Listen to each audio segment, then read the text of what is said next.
Good morning student. आज हम अपने बीएड सेकेंड ईयर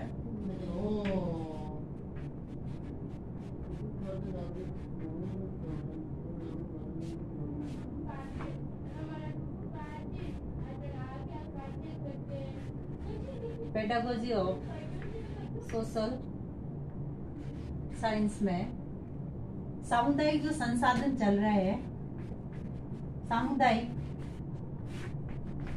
सामुदायिक जो संसाधन है, सामुदायिक संसाधनों के अंतर्गत आज हम ग्राम सभा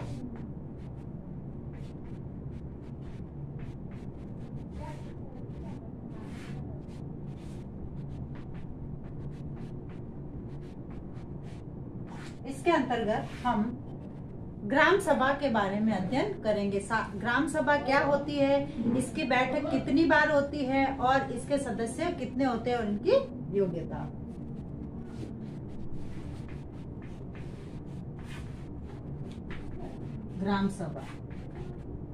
ग्राम सभा एक कोऑपरेटिव निकाय होता है जिसमें ऐसे लोग सम्मिलित हैं जिनके नाम ग्राम पंचायत की जो निर्वाचन सूची है, सूची में ग्राम स्तर के ग्रामीण रहते हैं, यानी उसी गांव स्तर के जो ग्रामीण होते हैं और जिनकी पंचायत में जो निर्वाचन सूची है उसमें उनका नाम होता है।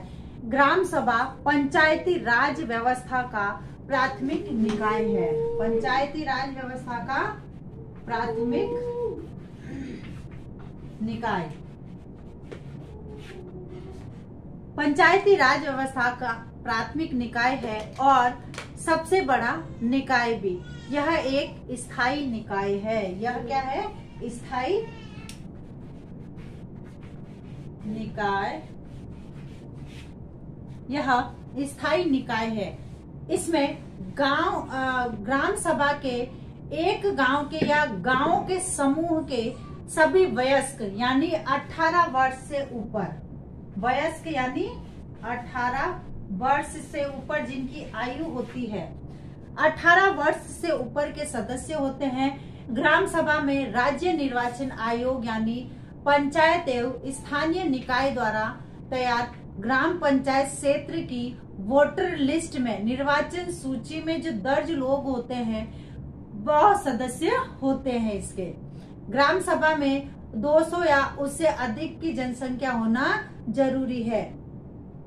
प्रत्येक ग्राम सभा में एक अध्यक्ष होगा जो ग्राम प्रधान या सरपंच अथवा मुखिया कहलाता है। यानी ग्राम सभा का जो मुखिया होता है, अध्यक्ष होता है, ग्राम प्रधान होता है। तो कुछ अन्य सदस्य होते हैं 1000 की आबादी तक। कितने की आबादी तक? 1000 की आबादी तक। 1000 की जहां जनसंख्या होती है, 1000 की आबादी पर ग्राम सभा होती है। 1000 की आबादी पर ग्राम सभा होती है। तो ये ग्राम सभा यानी गांव का जो एक स्थायी निकाय या कोऑपरेटिव होता है। अब इसकी बैठक, अब ग्राम सभा की जो बैठक है वह साल में, ग्राम सभा की बैठक एक वर्ष में 2 बार होना जरूरी है। इसमें सभी इसके बारे में सदस्यों को सूचना बैठक से 15 दिन पूर्व, अब जब ये बैठक होती है तो जो सदस्य होते हैं उनको 15 दिन पूर्व 15 दिन पूर्व नोटिस जारी होता है, नोटिस दिया जाता है और ग्राम सभा की बैठक को बुलाने का जो अधिकार है वो ग्राम प्रधान को होता है। वह किसी समय असामान्य बैठक को आयोजित कर सकता है, बैठक बुला सकता है। ग्राम सभा में एक साल में 2 बार बैठक होना जरूरी होता है, जिससे एक बैठक तो जैसे फसल होती है, फसल के समय ग्राम सभा की बैठकें होती है। एक तो खरीफ की फसल कटने के बाद और दूसरी रबी की फसल कटने के तुरंत बाद जो है ग्राम सभा की बैठक होती है। तो यानी ग्राम सभा की जो बैठक होती है वह फसल कटने के बाद होती है। एक तो खरीफ की फसल कटने के बाद और एक है रबी की फसल कटने के बाद। और इसको जो बुलाने का जो अधिकार है वह ग्राम के प्रधान को होता है या उसका जो मुखिया होता है उसको होता है। और इसकी बैठक साल में 2 बार होना जरूरी है। अब है इसके सदस्य।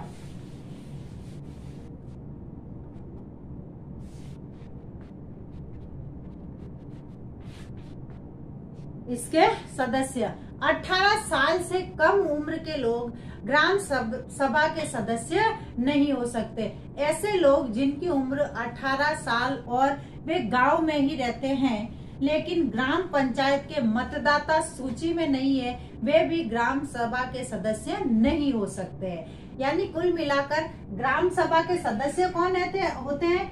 एक तो उसी गांव का निवासी होना चाहिए और उसका मतदाता सूची में नाम होना चाहिए। और 18 वर्ष से कम एज के जो व्यक्ति है वह ग्राम सभा में सम्मिलित नहीं हो सकते, बल्कि जो वयस्क हो चुके हैं, जिनकी उम्र 18 वर्ष हो गई है या 18 वर्ष से अधिक है, वह इसके सदस्य बन सकते हैं।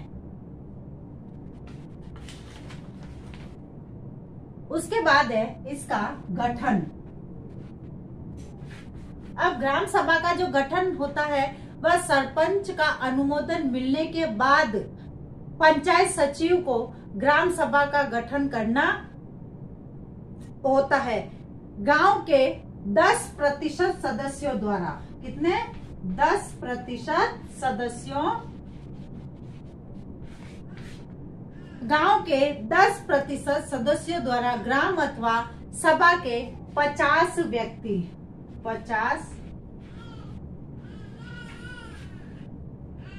50 व्यक्तियों द्वारा दोनों में से जो अधिक होते हैं, ग्राम सभा के आयोजन हेतु अनुरोध किए जाने पर ग्राम पंचायत का सरपंच ग्राम सभा की बैठक बुलाता है। ग्राम पंचायत का जो सरपंच होता है वह इसकी बैठक बुलाता है और उन सदस्यों को बैठक के उद्देश्य की जानकारी देता है कि हमने ये जो बैठक बुलाई है वह किस उद्देश्य से बुलाई है। बैठक के लिए बैठक की तारीख 5 दिन पूर्व, बैठक की तारीख 5 दिन पूर्व के इस दिन हमको बैठक करनी है। 5 दिन पहले कार्य अवधि के दौरान सरपंच के पास लिखित अनुरोध सौंपना पड़ता है कि हमको ये बैठक बुलानी है। जिस तारीख के लिए अनुरोध किया गया है, यदि उस तारीख को सरपंच बैठक आयोजित कराने के लिए विफल रहता है और नहीं करवा पाता है तो बैठक के लिए अनुरोध करने वाले जो गांव के सदस्य होते हैं वो सभा आयोजित कर सकते हैं और इसकी बैठक करवा सकते हैं और गठन कर सकते हैं। अब बात आती है इसके कार्य की, ग्राम सभा के कार्य।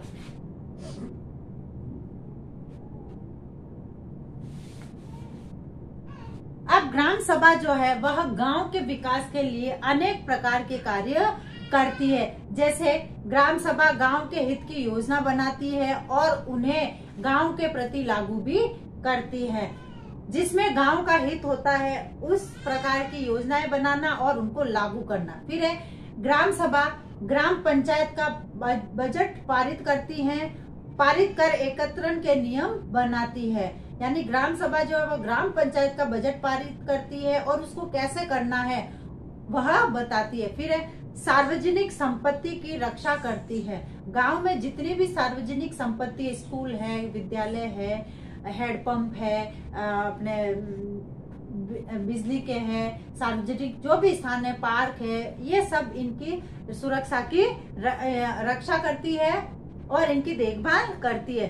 फिर जो सरकारी योजनाओं से लाभान्वित जो व्यक्ति है उनको चयन करती है, उनको लाभ दिलवाती है। फिर जन सुनवाई के माध्यम से पारदर्शिता से जवाबदेही भी ग्राम सभा ही देती है। उसके बाद है समाज के सभी व्यक्तियों के साथ मेल जोल व एकता बढ़ाने के काम आती है। उसके बाद है प्रौढ़ शिक्षा कार्यक्रम की व्यवस्था करती है।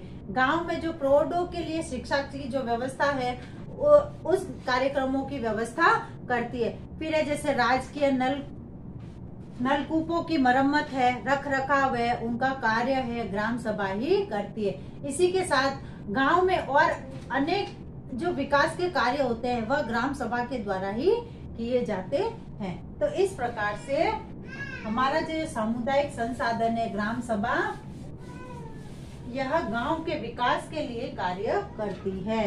अब है आज का आपका गृह कार्य। ग्राम पंचायत का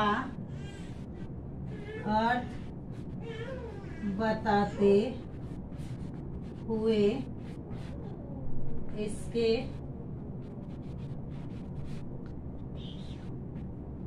कार्य बताइए। जैसे कि हम सभी जानते हैं कि कोरोना जैसी महामारी चल रही है तथा इससे बचाव है तो हम कुछ उपाय करने हैं। हाथों को सैनिटाइज करना, मुंह पर मास्क लगाना, सोशल डिस्टेंस का ध्यान रखना और साबुन से बार बार हाथों को धोना। इस तरह इन छोटे छोटे उपायों द्वारा हम इस कोरोना जैसी महामारी से निजात पा सकते हैं, स्वस्थ रह सकते हैं, सुरक्षित रह सकते हैं। स्वस्थ रहे, सुरक्षित रहे। धन्यवाद।